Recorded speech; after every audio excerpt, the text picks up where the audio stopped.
Greetings, my dear viewer. You're on the channel The Price of Cheating. The channel is for those who appreciate traditional family values and condemn adultery. So be sure to subscribe to the channel. Let's get started.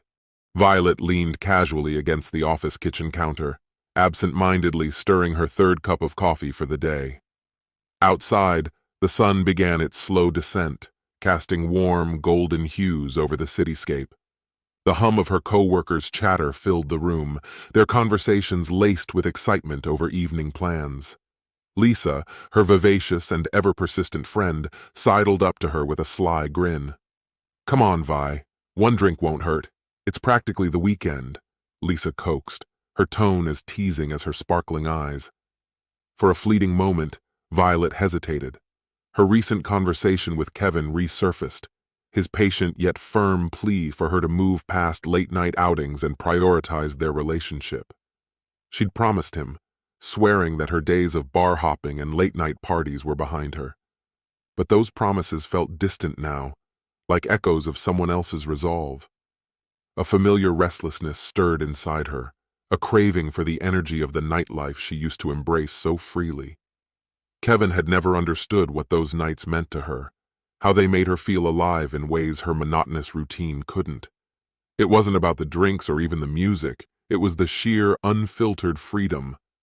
A small, daring smile tugged at her lips as she set her coffee down. "Okay," she said lightly, her voice tinged with mischief. "Just one drink." Lisa whooped in victory, slinging her bag over her shoulder as they joined their co-workers heading out. Violet's gaze drifted to her phone, imagining Kevin at home. He was probably just settling in, perhaps cooking dinner or unwinding after a long day. The thought of the unspoken tension between them surfaced briefly but was quickly pushed aside. Tonight wasn't about obligations or expectations. Tonight was about her. By the time they arrived at the bar, night had fully descended. The rhythmic pulse of music greeted them as they stepped into the lively space, where laughter mingled with the clinking of glasses. Violet felt the electrifying energy wash over her, soothing the restless ache she'd carried all day. Moving effortlessly through the crowd, she greeted familiar faces, her radiant smile sparking joy wherever she went. Lisa nudged her, grinning. "You've got everyone in here wrapped around your finger, you know. What's your secret?" Violet laughed, shrugging with playful nonchalance. "It's a natural talent," she replied, her eyes dancing with amusement. She loved the attention, the subtle glances, the lingering gazes. It wasn't about acting on them, not usually.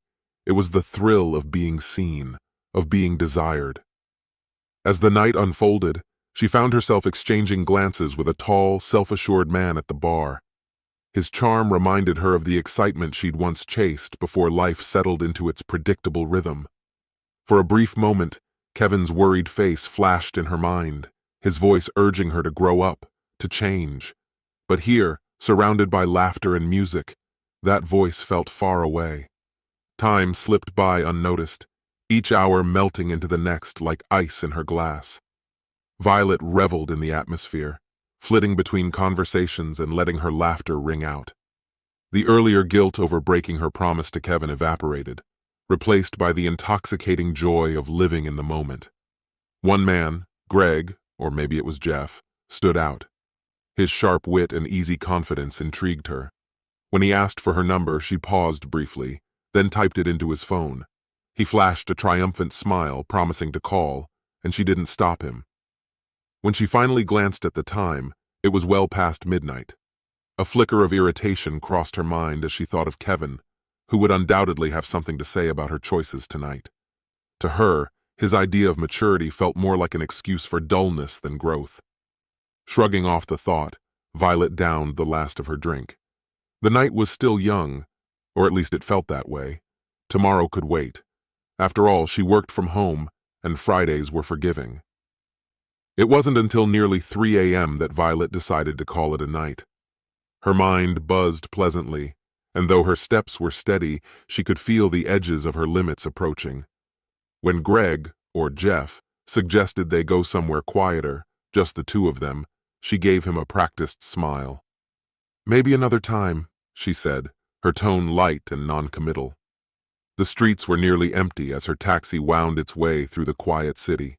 The stillness of the night felt strangely comforting, giving her a moment to gather her thoughts.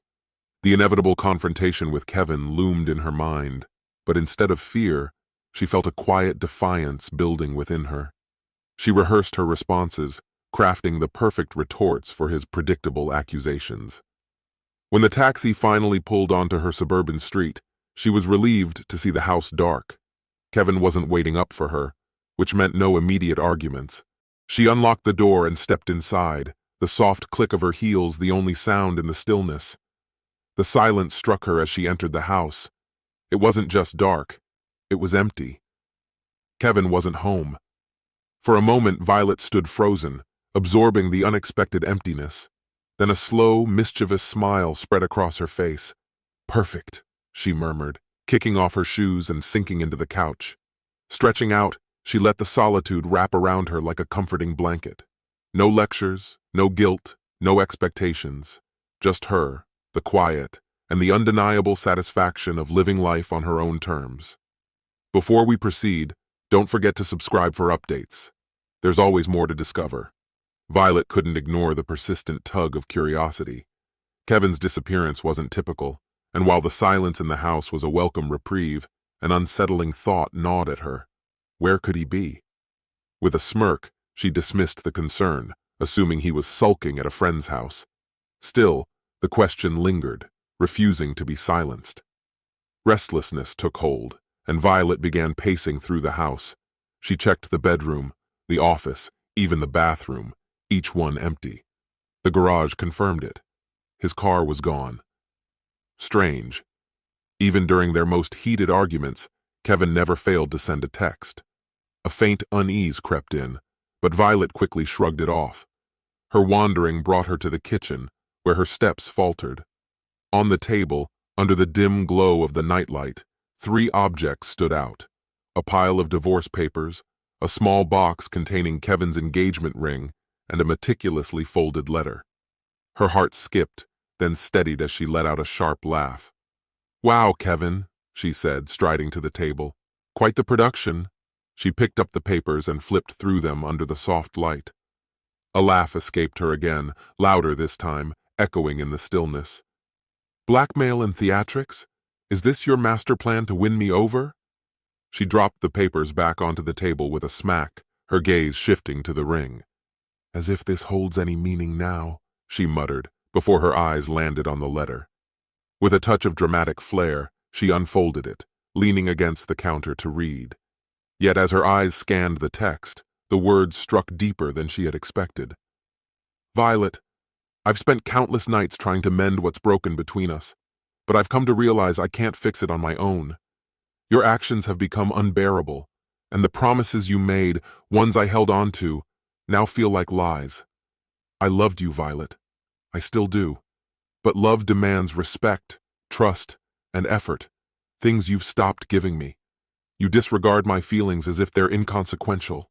You speak one way but act another, and it's tearing me apart. I know about the nights out, the bars, the flirting, the moments with other men that betray what we built together. It's the hardest truth I've ever faced. This has to stop. If any part of you values what we've shared, meet me at the Courtyard Suites, room 217, on Maple Grove Road by 6 p.m. this Friday. If you don't show, you won't see me again.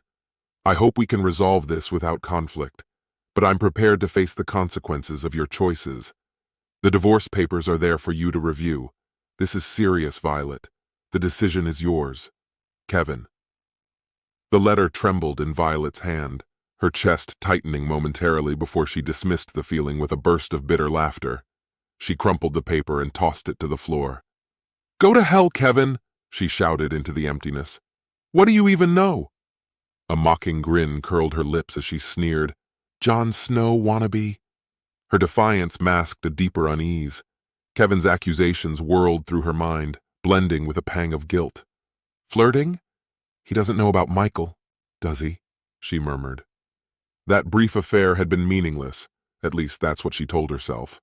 She laughed again, sharper this time, as if trying to dismiss the thought. "Well, Kevin, let's hope your sleuthing skills don't improve," she muttered. Still, his ultimatum stung, a stark reminder of how far things had unraveled. Shoving the emotions aside, she poured herself a glass of water, swallowed 2 hangover pills, and trudged toward the bedroom. "He'll come crawling back," she told herself as she collapsed into bed. "This is just another one of his manipulation games. He'll apologize like he always does." But even as her words echoed, they felt hollow. The crumpled letter on the floor was a silent testament to the choices she couldn't escape. When morning came, Violet awoke to a faint headache and the unmistakable sight of the letter and divorce papers still on the kitchen table. The memories of the night before crashed down, but she shook them off and powered up her laptop, pretending to focus on work. She glanced at the documents only once, muttering, "Blackmail. He's desperate for attention." A sly smile formed as she imagined Kevin brooding in a motel room, waiting for her to appear, humbled. Not going to happen, she thought, savoring the idea of him squirming. Kevin always cracked first. He would again. By late afternoon, her concentration had evaporated entirely. Grabbing her phone, she typed a quick message to her friends. "Nightclub. Drinks on me. Need to let loose," she sent, satisfaction blooming as replies poured in. "You bet! Where to? Everything okay?" The responses bolstered her confidence. She rattled off the details, envisioning the music, the drinks, and the sweet escape from Kevin's words and the weight of their crumbling relationship. By evening, Violet was nestled in the plush confines of a VIP booth at a crowded nightclub. A martini in hand, she leaned toward her friends, her voice animated and her laughter flowing freely. "Can you believe him?" she exclaimed. "Divorce papers and some sad letter? Does he really think I'm going to chase after him?" Lisa clinked glasses with her. "Please, you're a queen, Violet. If anyone should be begging, it's him." Another friend chimed in. "Exactly. His loss. Let him sit in that motel room and sulk." Their encouragement fed Violet's boldness. A new idea began to form, daring and defiant. "I'll show him," she thought, swirling the last of her drink. "If Kevin thinks he can just walk away, fine. I'll walk too, but I'll do it bigger and better." Violet strolled through the shadowy nightclub, her eyes scanning the crowd with purpose. She wasn't just looking for anyone. She sought a man who could be her instrument of vengeance, a way to remind herself of her own allure, and to make Kevin regret ever doubting her. But tonight, something felt off. The air that once carried her magnetic charm seemed stale, her radiant smiles went unnoticed, and the glances she expected never came. Instead, the men around her barely acknowledged her presence, their focus drifting elsewhere. Conversations fizzled before they began, leaving Violet alone in the sea of strangers. By 11 p.m., her confidence had crumbled under the weight of her frustration. The drinks she downed for courage only deepened her unease, making the lively club feel oppressive. Defeated, she ordered a ride home, her confidence eroded by the night's disappointments. The stillness of her home struck a harsher chord than the isolation of the club. She slipped off her heels and walked into the living room, only to be greeted by an unsettling emptiness. Kevin wasn't there. No critical glance, no glass of water to ease her hangover. Sinking onto the couch, she clutched her phone, debating whether to call him. A pang of dread tugged at her chest as she dialed, but the line rang endlessly before going to voicemail. "Fine," she muttered, tossing the phone onto the table. "I don't need you, Kevin. I can do this on my own." Yet, as she crawled into bed, the alcohol's fog lifting, a gnawing loneliness enveloped her, heavier than any she had felt before. The next morning, her phone's sharp ring jolted her from restless sleep.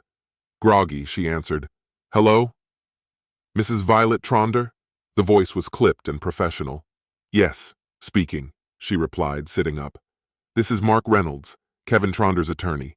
I'm following up to confirm you've reviewed the divorce papers delivered to your address." Her mind scrambled to make sense of the words. "What are you talking about?" "As per Mr. Tronder's instructions, all further communication will go through my office. If you have questions or counteroffers, feel free to contact us. Please understand the seriousness of this matter." Before she could respond, the line clicked dead. Staring at her phone, Violet felt her chest constrict. He's serious. The day unraveled further. Attempting to pay a bill, she discovered their joint account was frozen. Panic mounted as she checked her personal account, only to find it nearly empty. Her stomach twisted. This wasn't impulsive. Kevin had planned this. Sitting at the kitchen table, the full weight of her reality sank in. The bravado she'd clung to shattered as she realized Kevin wasn't bluffing. He had prepared meticulously, leaving her adrift without a safety net. The divorce hit like an unrelenting storm. Each court hearing chipped away at Violet's composure. Kevin's lawyer, Mark Reynolds, was relentless, laying out a detailed financial narrative that left little room for dispute. "Your Honor," Reynolds stated calmly, "my client took prudent measures to secure his assets after enduring years of Mrs. Tronder's reckless behavior." He presented ironclad evidence: asset transfers, closed joint accounts, and property placed solely in Kevin's name months prior to filing. Violet's lawyer objected, but Reynolds countered with unshakable documentation. By the hearing's end, it was clear Violet would leave with far less than she had anticipated. The revelations didn't stop there. Reynolds introduced a damning dossier on Violet's personal life. Photos of her leaving bars with unfamiliar men, flirtatious messages, and records of an affair, complete with hotel receipts. Though her lawyer dismissed the material as invasive, Reynolds argued its relevance. "Your Honor, this evidence illustrates the erosion of trust within the marriage," he asserted. Kevin, appearing via video, spoke with quiet finality. "I built a life for us, but trust was repeatedly broken. I had to protect myself when it became clear she wouldn't change." Outside the courtroom, her world crumbled further. Rumors at work began circulating, fueled by an anonymous report detailing her drinking and infidelity. Information so precise it could only have come from Kevin. Her boss called her in, face lined with discomfort. "You've been a valuable employee, but this situation is disruptive. It's best if you resign." Packing her desk, Violet felt the weight of every whisper from her co-workers. Back in her near-empty home, she stared at the divorce papers that had gone from an inconvenience to a crushing reality. Kevin was gone, and he had taken with him not just his presence, but the foundation of her life. In the months that followed, Violet's attempts to rebuild were clumsy and uninspired. Her once unshakable confidence was in tatters. She reached out to Kevin repeatedly, first in anger, then desperation, and finally with pleas for reconciliation. Each attempt was met with silence. One day, her lawyer forwarded a brief message from Kevin. "I waited for you at the hotel at 6 p.m. I gave you a chance to show sincerity, but you chose the same path. I warned you, but you didn't listen." The words hit harder than she expected. For the first time, Violet understood that Kevin wasn't waiting for her to change. He was truly gone. As she tried to move forward, the reality of her situation loomed large. The life she had known was gone, and she was left with only the ruins of her choices. Alone, she faced a future she could barely recognize, her confidence and stability shattered beyond repair. Her first venture into the world of dating faltered when the man she was involved with revealed he already had a partner. "It's complicated," he had explained, as though those words could dull the sting of his dishonesty. Another potential relationship seemed promising at first, but the facade crumbled when she learned he was married, using her as a distraction from his deteriorating home life. What once filled her with excitement now felt void, each new encounter tainted by the bitter residue of betrayal. The vibrant, magnetic woman who once lit up every room she entered seemed to have faded.